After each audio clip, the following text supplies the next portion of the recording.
Queridos hermanos, tanto la primera lectura como el Evangelio nos hacen un llamado al infinito. Somos llamados al infinito. El infinito es una paradoja para el ser humano, porque cada uno de nosotros se descubre limitado, es decir, se descubre finito. Finitas son nuestras fuerzas, finita es nuestra paciencia, nuestra inteligencia, nuestras riquezas, y lo que es más doloroso, finito es nuestro tiempo sobre esta tierra. Ya decían los medievales, los renacentistas, ars longa vita brevis. Lo que hay para aprender es muchísimo, lo que hay para experimentar es muchísimo, lo que hay para avanzar es muchísimo, pero vita brevis, la vida es breve. Pero la brevedad de la vida no nos quita el amor al infinito. Esta es una de las pruebas de la existencia de Dios, la cuarta prueba de la existencia de Dios, según Santo Tomás de Aquino. ¿Dónde está el origen del infinito en nosotros? Los animales no tienen este tipo de anhelo. El animal se sacia. El animal marca territorio, define su territorio. ¿Pero qué significa que define su territorio? Que más allá reconoce que lo otro no es suyo. Le basta el territorio que tiene. Si hablamos de sexo, el animal se sacia. Tiene sexo durante el tiempo de celo, lo vive con intensidad, se sacia y ya está. Lo mismo con la comida. El ser humano no. El ser humano siempre busca otro nivel de placer, otro nivel de sabiduría, otro nivel de poder. ¿Cómo impresiona en el capítulo 4 del Génesis esa diferencia entre Caín y Abel? En ese momento había 4 seres humanos sobre la tierra, según la lógica del relato. Y ya Caín sentía que no cabía, ya no cabía. Ya le estorbaba cualquier pedacito de tierra que tuviera Abel, ya le estorbaba. Quítese Abel. El ser humano es insaciable, por eso trata de extenderse más. No marca territorio, salvo para defenderse, pero en materia de su codicia, el ser humano quisiera llenarlo todo, ser dueño de todo. Quisiera entenderlo todo, quisiera disfrutarlo todo. Estamos hechos para el infinito. Por eso dice con sabiduría San Agustín esa frase que ustedes recuerdan: nos hiciste, Señor, para ti, nuestro corazón está inquieto hasta que descanse en ti. Estamos hechos para el infinito. ¿Cómo aparece el infinito en la primera lectura? Aparece con la palabra santidad. La palabra santidad hace referencia a una característica que es de Dios y solo de Dios. Dios es el completamente otro. Todos los que han estudiado el origen de la palabra santo y del término santo en la Biblia, todos coinciden en decir que el santo es el que es completamente otro. Pero el completamente otro nos invita a ser como Él. El que es perfecto nos invita a ser perfectos. Entonces la invitación en la primera lectura es: sean santos porque yo soy santo. Es como si un gigante nos dijera: crezcan porque yo soy alto. Y luego en el Evangelio Jesús nos dice: sean perfectos como es perfecto su Padre del cielo. ¿Quién puede igualarse al Padre del cielo? ¿En qué puede uno competir, si fuéramos a usar ese término, ¿En qué puede uno acercarse a Dios? Esta es una pregunta existencial vital por lo que hemos dicho antes, porque es que ya en nosotros, antes de escuchar al libro Levítico y antes de escuchar al Evangelio de Mateo, ya nosotros experimentamos adentro las ganas de ser infinitos, que tenemos ganas de eso, no lo podemos evitar. ¿Cómo podemos, en qué sentido podemos llegar a ser infinitos? La respuesta que nos da el Evangelio de hoy es muy profunda y muy bella. Primero nos muestra qué tipo de cosas son las que nos hacen finitos de la peor forma posible. Es lo que hemos mencionado en nuestras charlas de este día, la lógica de la transacción. Te vuelves finito cuando das lo mismo que recibes. Te vuelves finito si la medida para ti está afuera. Te vuelves finito cuando tú dices, voy a sonreír al que me sonría. Voy a ser buena persona con el que sea buena persona conmigo. Y para los que me traten mal, ley del talión, ojo por ojo, diente por diente. Eso es lo que te hace finito de la peor forma posible. Es decir, lo que retiene a tu corazón anclado sobre la tierra y no lo deja elevarse hacia los cielos, es la lógica de la transacción. Porque hay muchas cosas en las que no podemos ser infinitos. Ninguno de nosotros, por más que se concentre, puede producir una galaxia. Voy a pensarlo bien, voy a sacar una galaxia a mi mente. No funciona. Algunos enmarihuanados lo han intentado, no funciona. No funciona.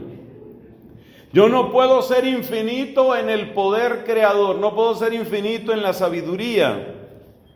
Como mi formación antes de la vida dominicana fue en matemáticas, me encontré con una afirmación sorprendente.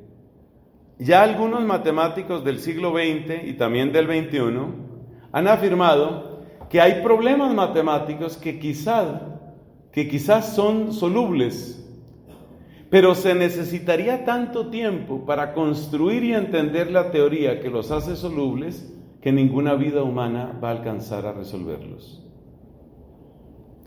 Uno de los problemas más famosos, al cual le tiene ganas mucha gente, a mí también me ha interesado, es lo que se llama la conjetura de Collatz, C-O-L-L-A-T-Z. La conjetura de Collatz, o Collatz, o como se pronuncie, es un problema para el cual algunos matemáticos han dicho, no tenemos teoría que pueda resolver eso. Pero lo más grave es, no sabemos si una vida humana alcanza para construir y entender la teoría que sería necesaria para resolver esa conjetura. Entonces yo no puedo ser infinito en la inteligencia. Otra conjetura famosa de matemáticas es la conjetura de Riemann. No sabemos si la vida humana alcanza para resolver la conjetura de Riemann, la conjetura de Goldbach o la conjetura de Collatz. No sabemos. Entonces yo no puedo ser infinito en la inteligencia, ni infinito en el poder, ni infinito en la riqueza. Y todos los que han tratado de ser infinitos en el placer han acabado matándose por sobredosis de droga. Una persona por la que hay que orar de tanto en tanto es el artista Michael Jackson. Los últimos meses de Michael Jackson eran medicamentos, sobre drogas, sobre medicamentos.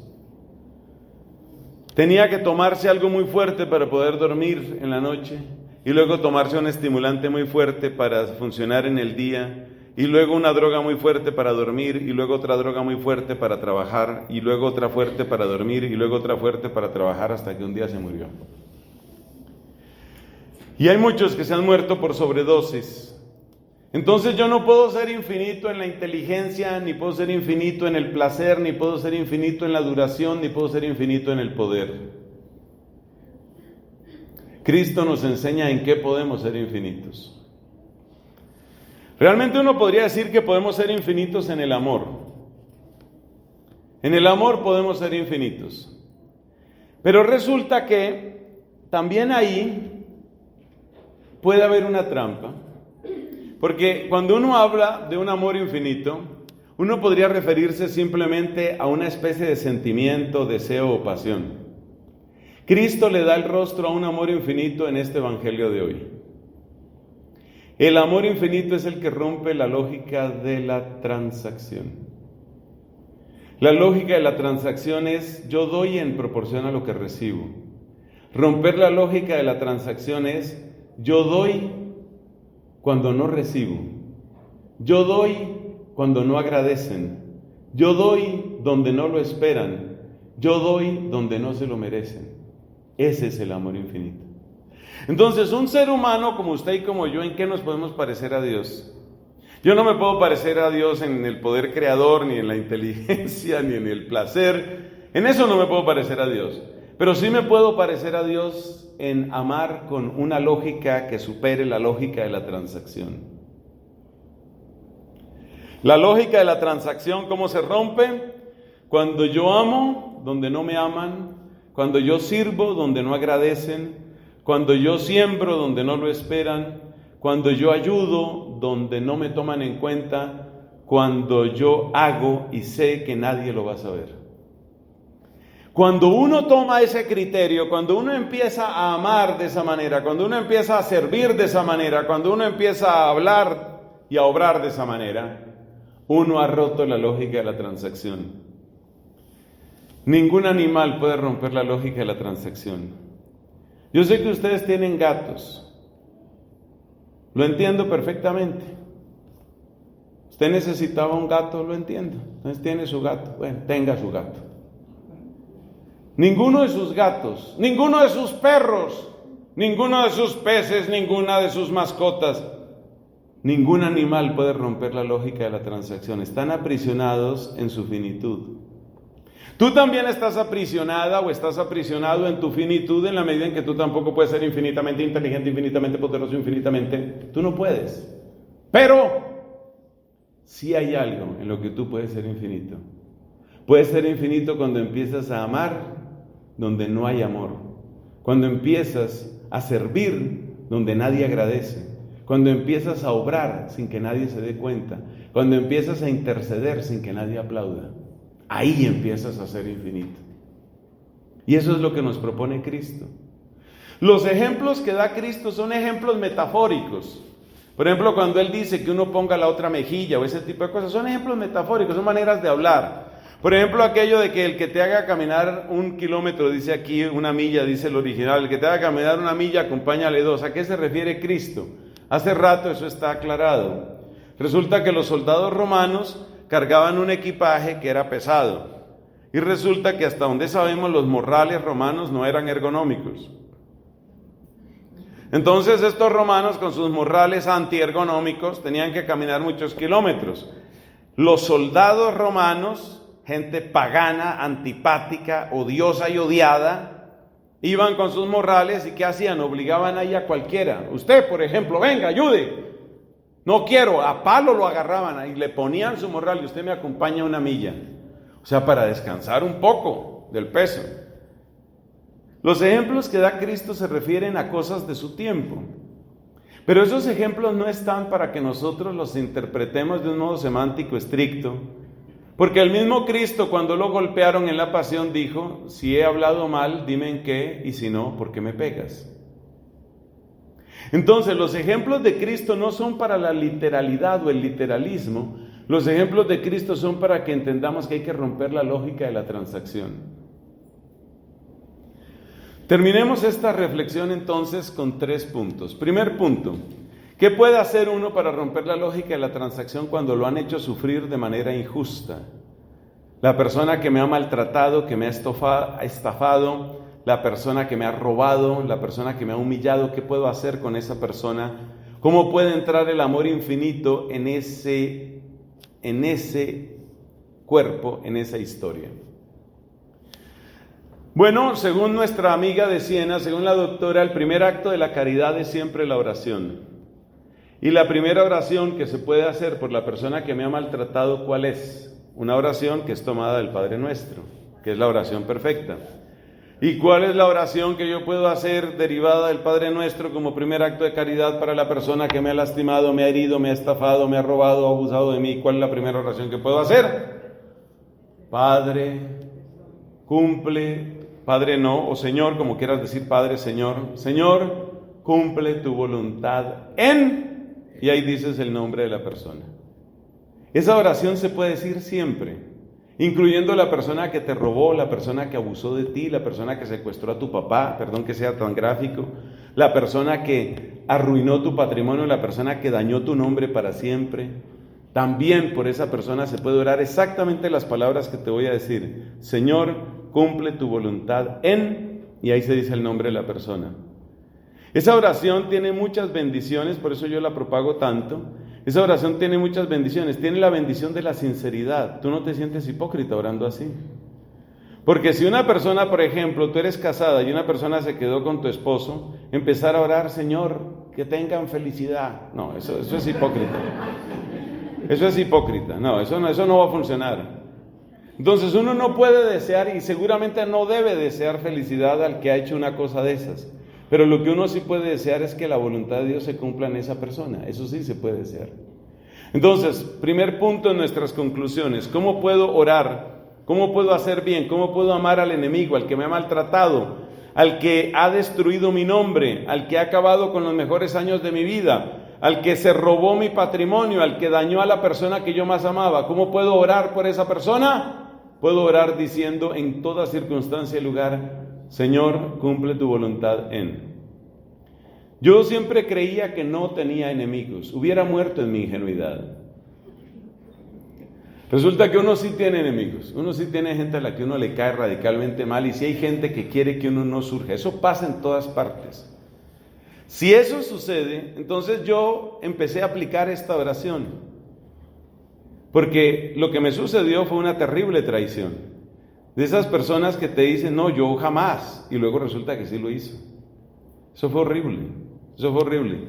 Entonces yo dije, bueno, yo como predico tanto la oracioncita esta, pues a ver, aplíquese su tratamiento, haga su oración. Lo que pasa es que esa oración hay que decirla muchas veces porque como hemos explicado en otras ocasiones, esa oración es como una gota, pero para lavar tu corazón se necesita un torrente. Entonces, cuando le va cayendo a uno el torrente de esa oración, oiga, eso es bendito, eso es bendito. Recuerde que amar al enemigo no es empezar por cambiar el sentimiento, no, Señor, uno no cambia el sentimiento porque el sentimiento no se puede cambiar como un interruptor que usted mueve una palanca y yo antes lo odiaba y ahora lo quiero muchísimo. Y venga para acá, su merced lindo, y traiga a mi esposo que hace rato no lo veo. No, eso no funciona así, eso no funciona así. Pero es un torrente. Traiga el torrente de esa oración amorosa a su corazón y usted empezará a sentir que de verdad se le lava el alma. Eso es una cosa bendita. Esa paz que uno siente, esa libertad. Entonces, es la oración la que cambia el sentimiento, no el sentimiento el que lo debe mover a uno a orar. Escriba la frase de ahora. La frase es esa.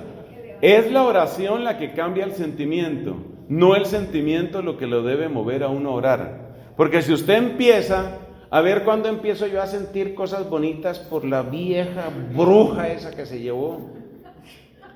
Si usted espera que le cambie el sentimiento para empezar a orar, morirá en su sentimiento pútrido. ¿Usted qué tiene que hacer? En vez de orar, cuando le cambie el sentimiento, empiece a orar y el sentimiento cambiará. Además, el sentimiento no cambia por un acto de voluntad. Los sentimientos no cambian por acto de voluntad. Así como usted no puede concentrarse y decir, voy a enamorarme de fulano de tal, voy a enamorarme de fulana, voy a enamorarme, eso no funciona. Bueno, pero resumamos. Entonces, el primer punto es que uno sí puede amar a los enemigos. Según Catalina de Siena, lo que hay que hacer es empezar por la oración, y la oración que funciona, que realmente funciona, experimentado por este pecho, es, Señor, cumple tu voluntad en. Esa es una gota, hay que hacer un torrente, eso le lava a uno el corazón, le hace a uno mucho bien, muchísimo bien. Segundo punto, ¿dónde más puedo practicar la superación de la lógica de la transacción? que es manera de ser infinito, practique usted la oración anónima, la bendición anónima. Esa se la aprendí yo a mi mamita, que de Dios goce. Mi mamá va a cumplir 10 años de fallecida, para que la vayan encomendando, la sigan encomendando al Señor. Mi mamita, hermosa mamá, mi mamá oraba por muchas personas que nunca supieron que ella oraba por ellos y los bendecía. Mi mamá yo creo que es la mujer que yo he conocido que más bendice gente o bendecía gente. Espero que, si Dios la tiene en el cielo, siga bendiciendo gente desde allá. Mi mamá iba por la calle, iba bendiciendo gente. Mi mamá se subía a un bus, iba bendiciendo gente. Mi mamá no hacía eso en el metro. ¿Por qué? Porque nunca se subió al metro. Pero